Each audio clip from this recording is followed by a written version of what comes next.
Thank you very much. Now we get a little bit more technical. So the topic is ballast water treatment. To be honest, I was quite surprised to see that this is a topic on the agenda. If we think a few years back, ballast water was probably one of the hottest topics in the industry, with conferences and workshops and all that on a regular basis, almost every week, anywhere in this world.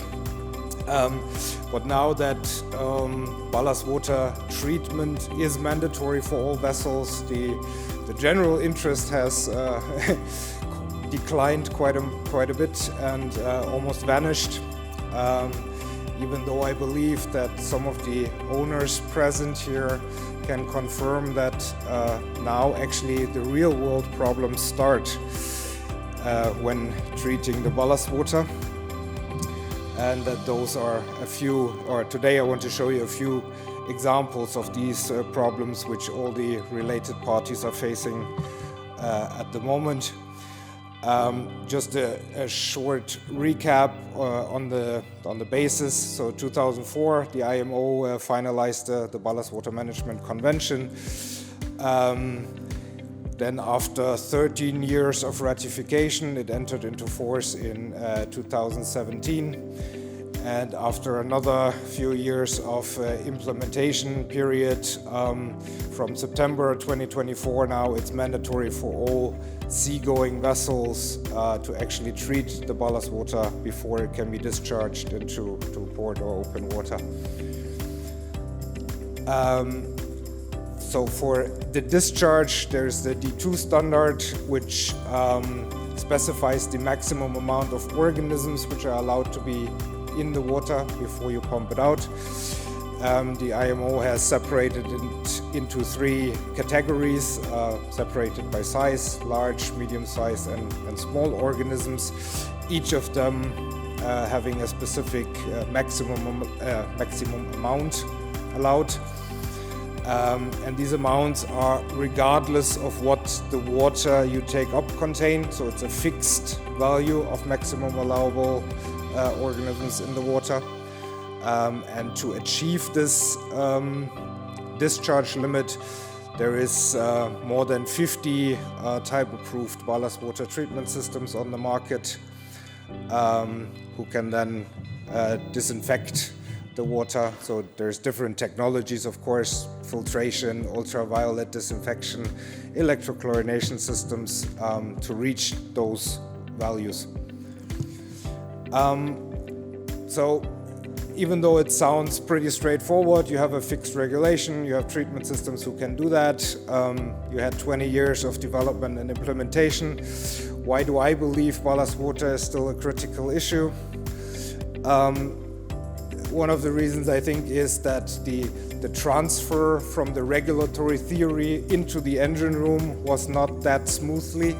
So there is still a lot of problems occurring, or I call them sources of error today.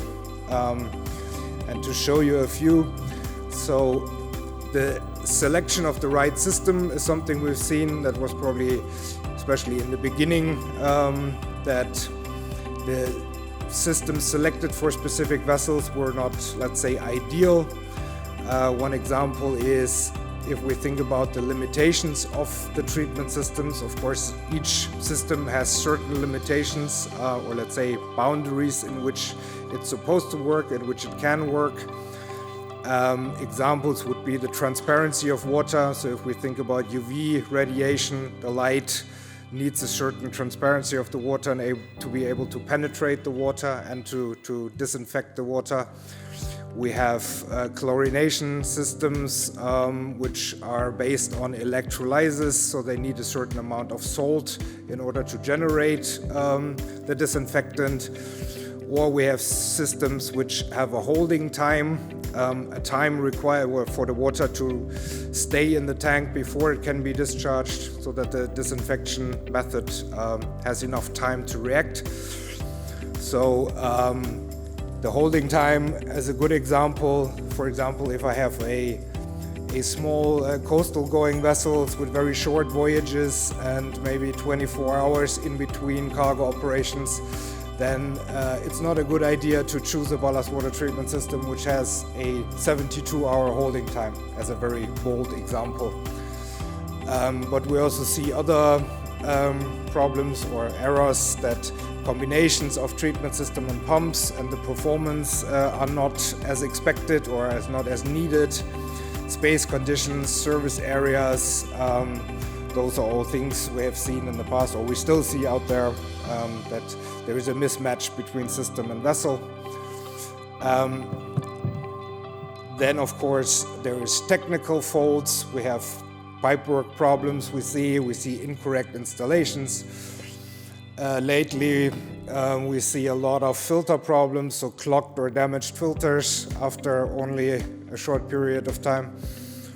Leaking valves, which is an example of the picture in the middle. That is an example for a valve in a closed position. As you probably can see a little bit, even though it's showing that it's closed, there's still enough gap for cross-contamination, so water leaking from one side to the other.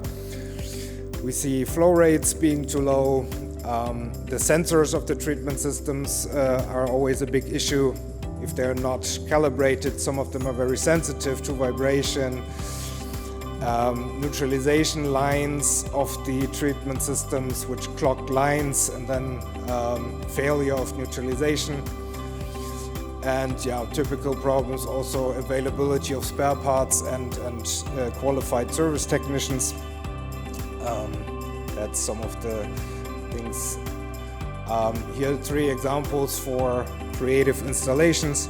On the left-hand side you can see a filter where the service space was neglected, so if you want to change or clean the filter from the inside, there is no way that you can even lift up the lid of the filter, not to speak about taking out the filter mesh from the inside, because it's so close to the ceiling. In the middle we have a sampling valve which is directly pointing at electrical cabinets, and as we all know, electricity and water are not a good match usually. And on the right hand side, which almost looks like an internet meme, if you look closely you can see myself under the floor plate. That is a vessel where both sampling valves and other components of the treatment system were installed way below the floor plates. And what I have to add is that it was not a small vessel with a retrofit, that was actually a new build. So somewhere someone sat in a design office and thought it was a good idea to place it there. But needless to say that all service activities or regular maintenance get extremely complicated in installations like that. Maintenance is a problem we see, that the systems are neglected by crew and also from external sources. But I think that goes without saying that every system is like with any other system on board. It needs regular maintenance, and there are certain critical components which need a little more tender loving care for the treatment systems to work. Then we often see that the training quality is not as good as it should be. One of the reasons could be that the manufacturers or the technicians from the manufacturers are not well enough trained to begin with, and they have to train the crew. The training by manufacturers is always taking place under time pressure. It's usually the very last thing the technicians do on board. So it's like the flight or boarding has almost begun when he starts the training, and then everything has to be rushed through. We have some points which we have already heard today, of course, language barriers, but also trainings containing very superficial or generalized content. And there I think it's important to understand that ballast water operation is not the same as ballast water management. So there is much more to it than just operating the treatment plant. Handbooks and manuals are not so helpful usually. And crew mentality, I think it's also a big part of it, how training is received or how well it's implemented. One of the most recent topics from the learning experience nowadays is the water quality.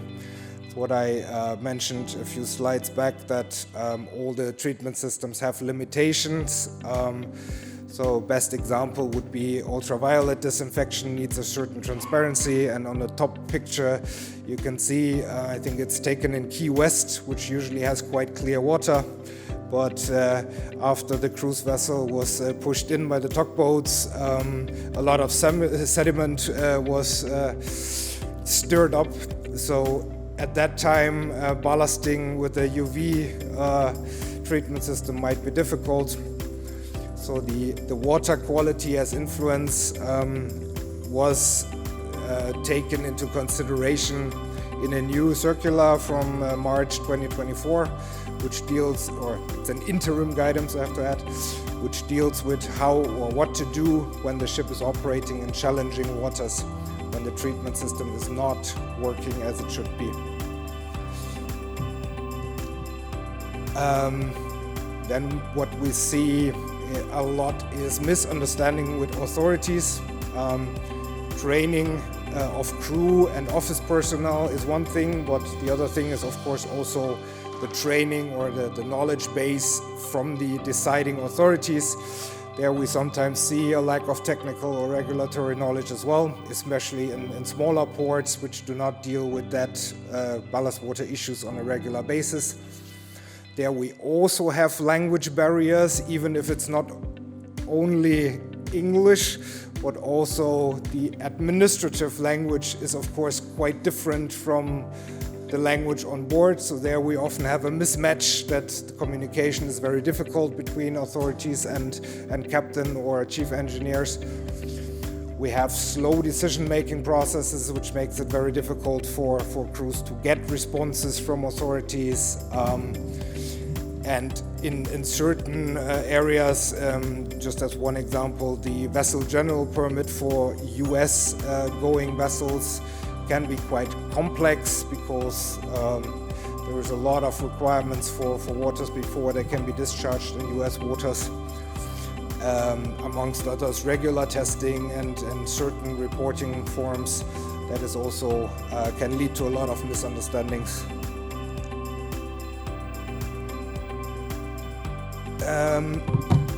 So the whole industry has, of course, still a lot of potential for improvement. In my humble opinion, the keys to success is knowledge, also for ballast water. So in-depth knowledge and confidence will enable all parties to take reasonable decisions. This can be achieved by training of crews, but also the ship's offices and authorities, regular testing of the water, service maintenance goes without saying. So I think the main takeaway is that there's still a few problems which require active exchange amongst all the stakeholders in the industry, and I'm happy to discuss in the networking break, and I would love to hear some of your experience and things. So thank you very much.